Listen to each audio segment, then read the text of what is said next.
this city. It's just so clean. I was out today, I was just like looking for any sign of uncleanliness. When I was a kid, I have this thing, this pet peeve, I really hate chewing gum. So, and it's a reason. It's because my grandmother literally used to put it on the bedpost and used to have it all over the pillow over there.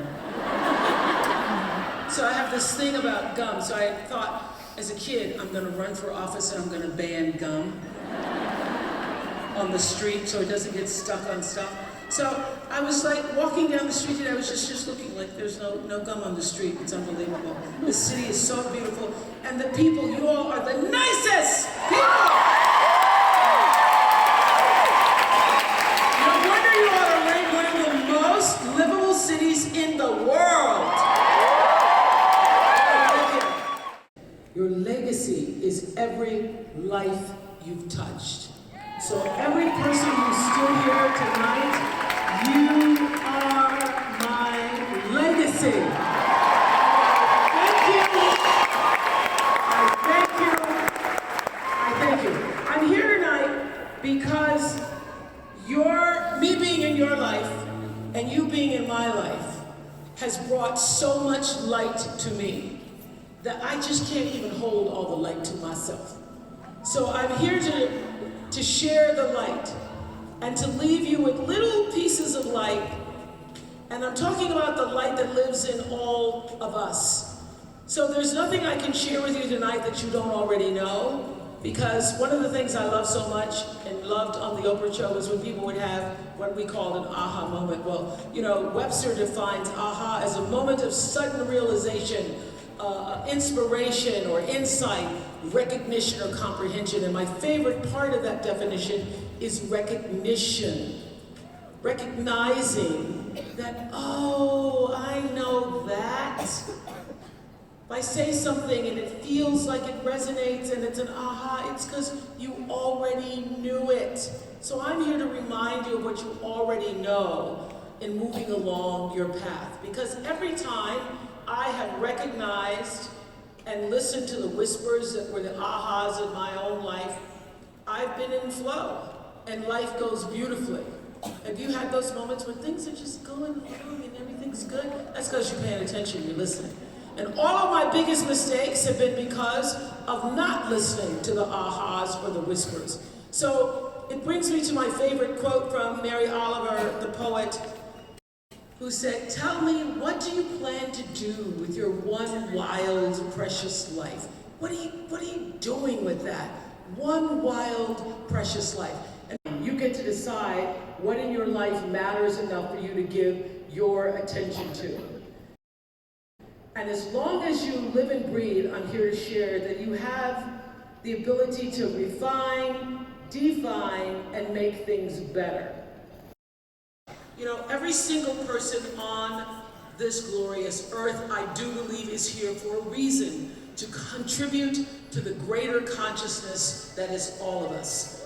You are breathing, no matter what you experience, I'm here to tell you, your life has meaning and it has a purpose. I forgave my mother for everything. Everything she wanted to be and couldn't. Everything I believe she should have been and didn't know how. Why? Because forgiveness is giving up the hope that the past could be any different. And a lot of paths start with forgiveness.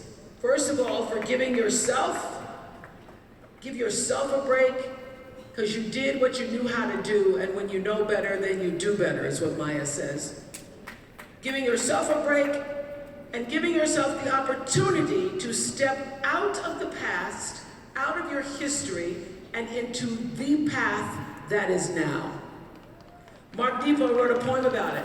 He says, it's about keeping the truth alive. The pain was necessary, he says. It was necessary for you to feel the pain in order to know the truth. But we don't have to keep pain alive in order to keep the truth alive. He says, this is what has kept me from forgiveness. The feeling that all that I've been through will evaporate if I don't relive it. In this, the stone you threw into the lake knows more than I. Its ripples vanish. So here's the thing. The way to find the path that is clear for you is to stop clinging to what should have been. And understand that the great reckoning in your life begins when you stop making comparisons of your life, your 1 in 400 trillion, to someone else's.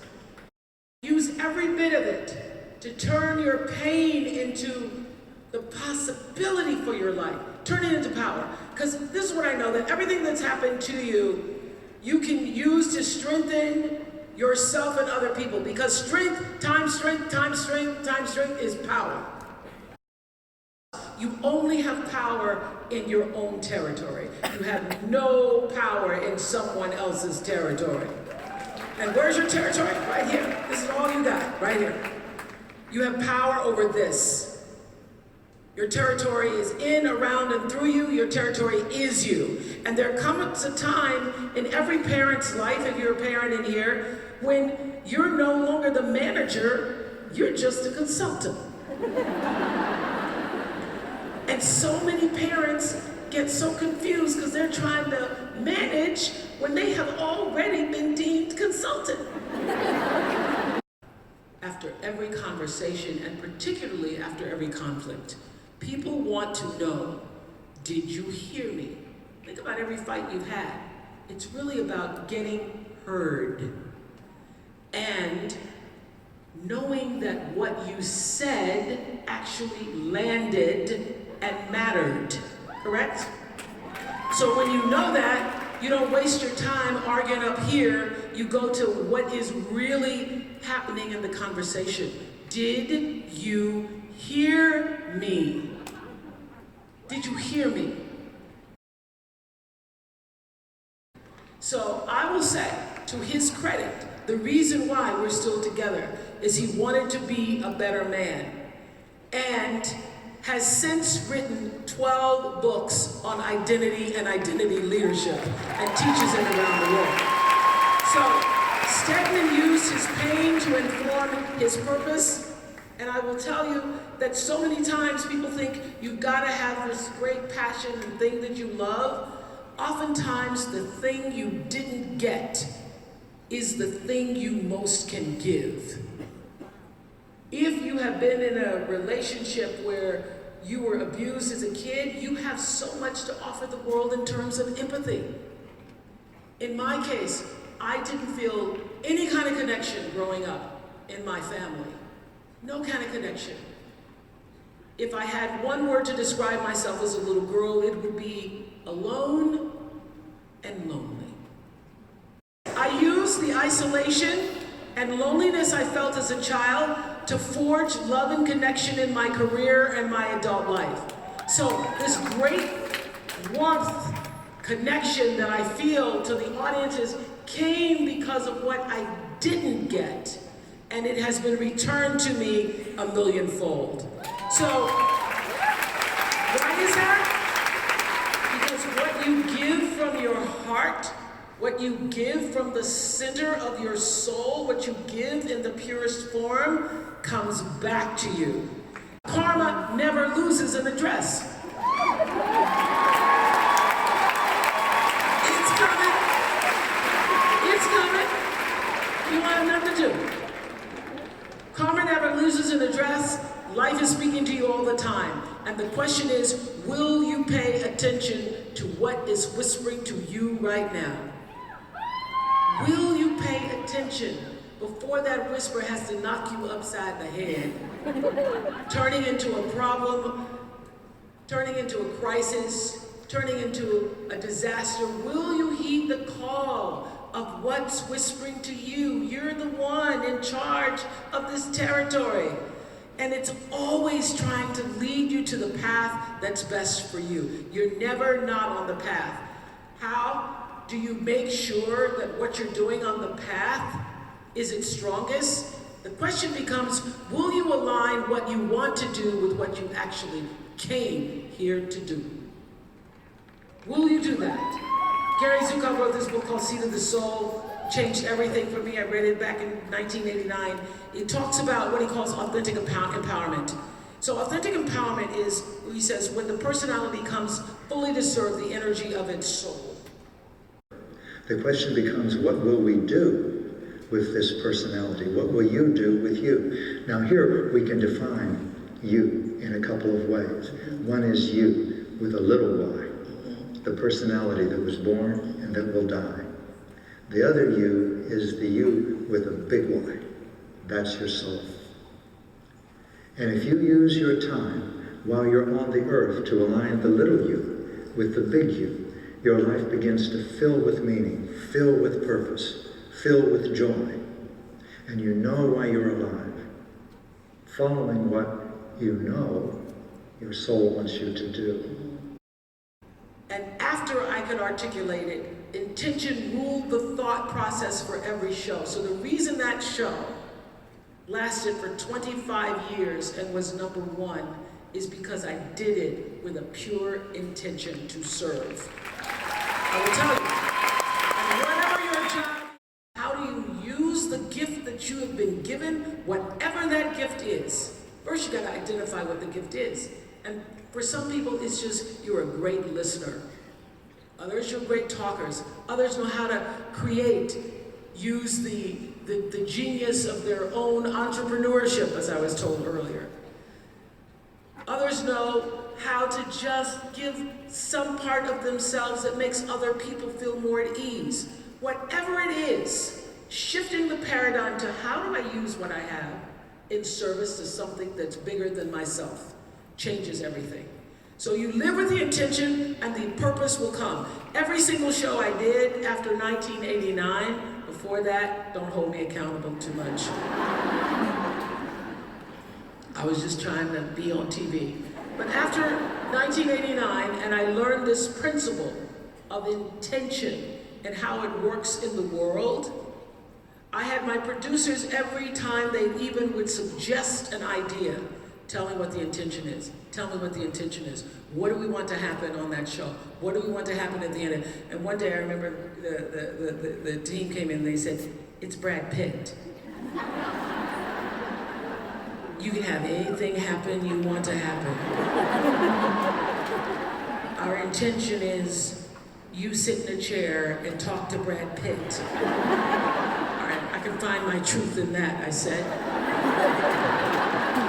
So here's the deal. If you become aware of your intention, when you become aware of your intention determines the outcome. That's why I always wanted to know, what is it we're actually trying to achieve? It's not just your actions, it's the energy behind the action. And this is what I say, everybody wants their purpose to be revealed and you want to be passionate about it. Do what you have to do until you can do what you want to do. Do what you have to do until you can do what you want to do, because that is a part of the path. Eckhart Tolle is one of my greatest spiritual teachers, and back in 2008, Eckhart and I had a groundbreaking series of conversations on his new book, best-selling book, A New Earth. 40 million people logged on, and the whole world joined us for what we call the world's biggest classroom. And one of my favorite quotes from Eckhart from A New Earth is this: life will give you whatever experience is most helpful for the evolution of your consciousness.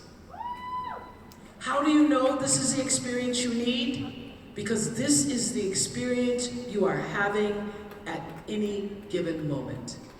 So when Eckhart joined me on Super Soul Sunday, he explained what that quote meant, and he's here today to explain what that quote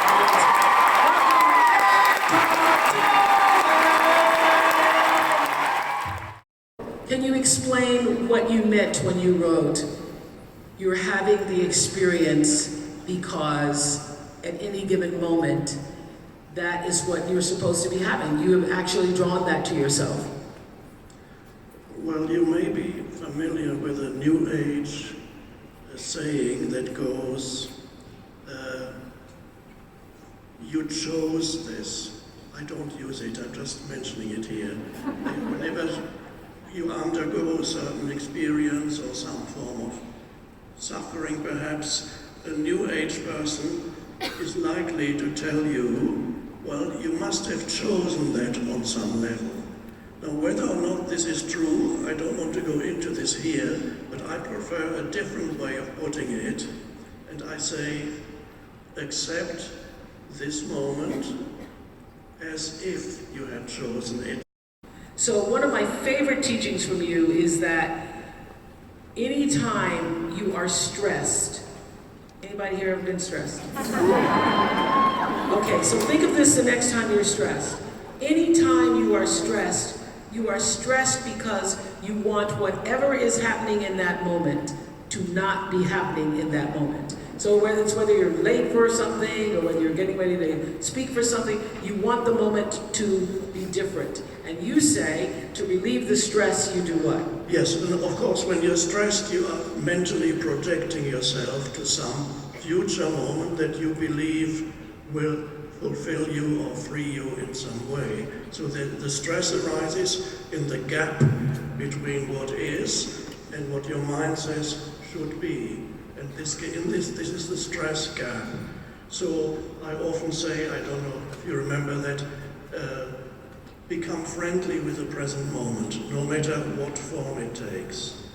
This means accept whatever your experience of this moment is.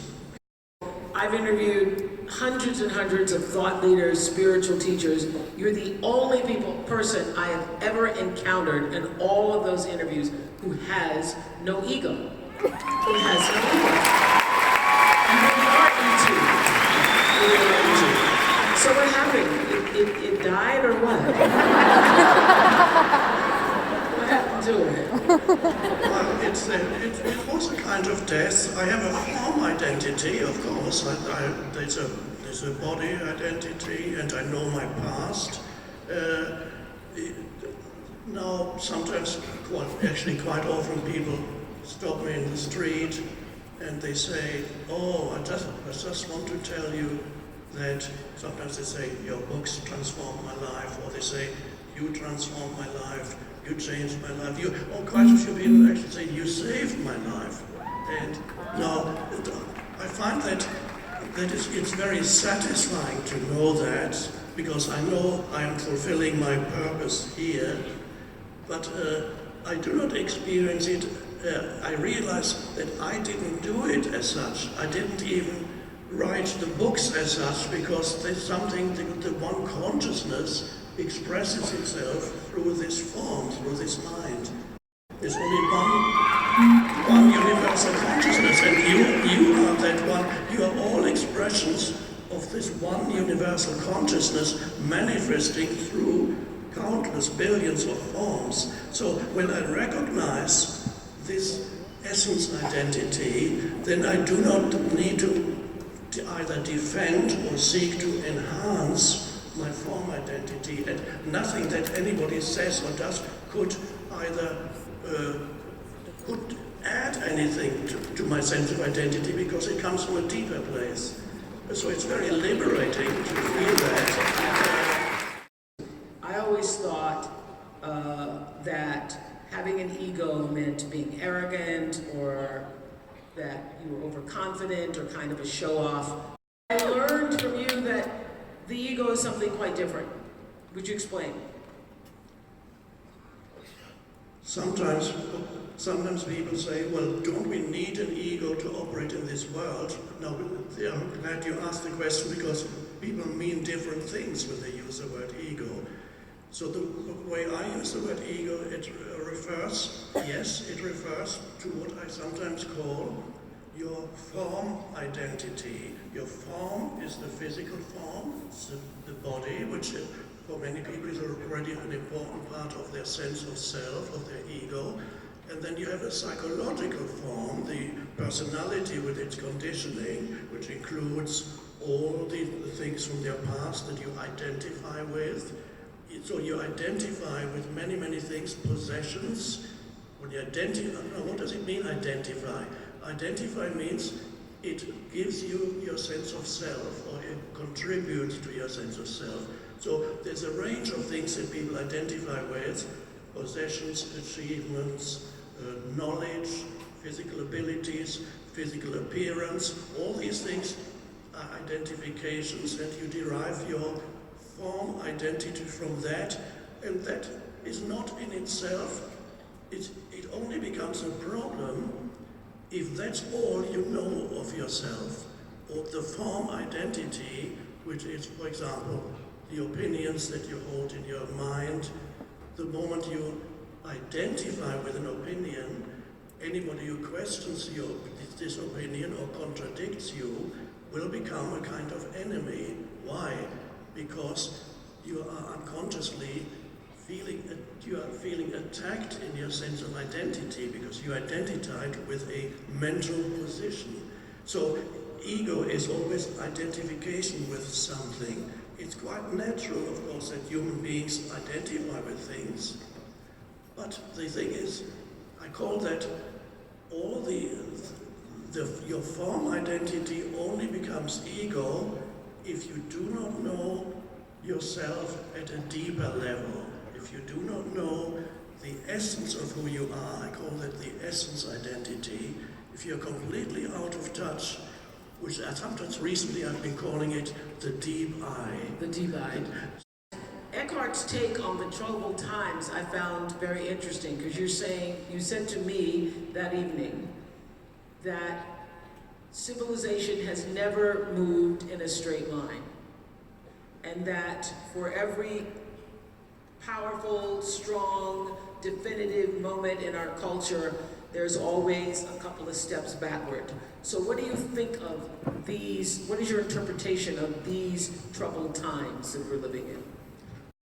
The strange fact is that the evolution of human consciousness and the evolution of all life forms and the evolution of a civilization, it needs obstacles. In reality, the obstacle has an essential function, and that is it forces me, or forces humanity, to generate either more strength, more energy, more consciousness. It even operates on a physical level. If you want to make your body stronger, what do? Well, you say, well, you need to exercise. But what is exercise? Exercise is, for a while, you have to make life difficult for your body, because you're demanding something. You have to lift this weight. Oh my God, you're not in a comfort zone anymore. And so life becomes difficult for the body, and then there is a demand for more strength and different levels. When life becomes difficult for a human being, there's a demand for more consciousness. You need to overcome the difficulties.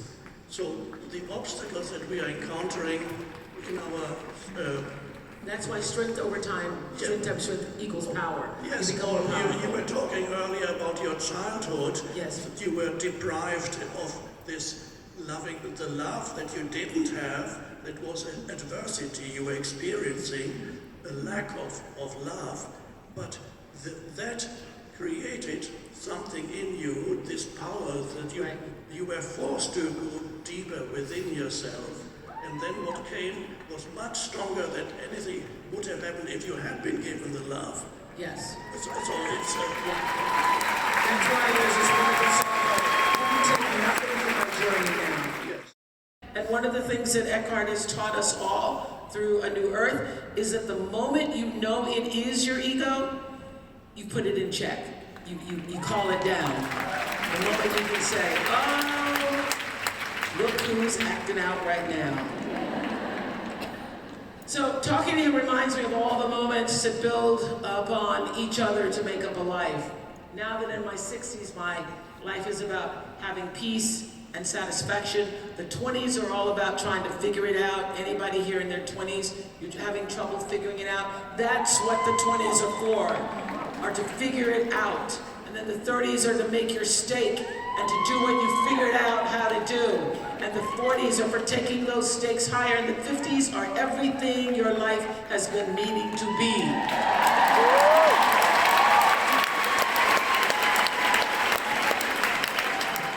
So I'm now at this point where I want to live a life that doesn't betray myself.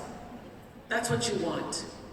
You know, anybody here who's ever been betrayed knows that betrayal feels terrible, but the worst thing you can do is to betray yourself. And you betray yourself when you do not live the life that you were created for.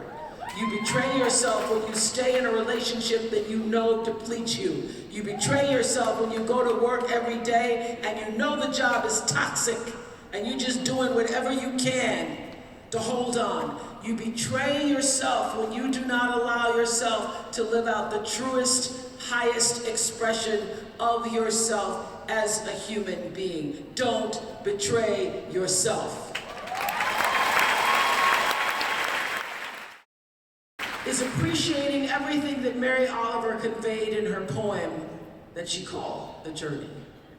She said, one day, you finally knew what you had to do, and you began.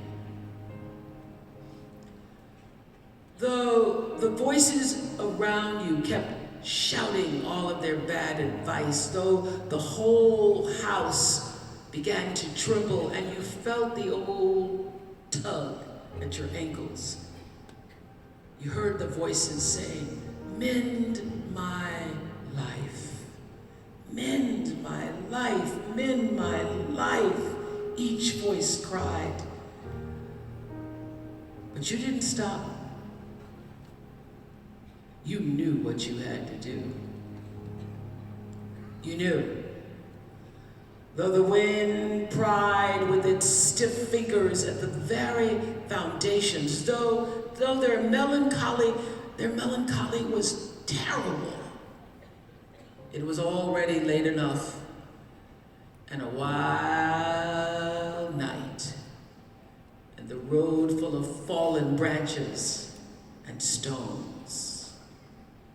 But little by little, little by little, as you left their voices behind, the stars began to burn through the sheets of clouds. And there was a new voice, which you slowly recognized as your own, that kept you company as you strode deeper and deeper and deeper into the world, determined to leave this place and do the only thing you could do, determined to save the only life that you could save, yours.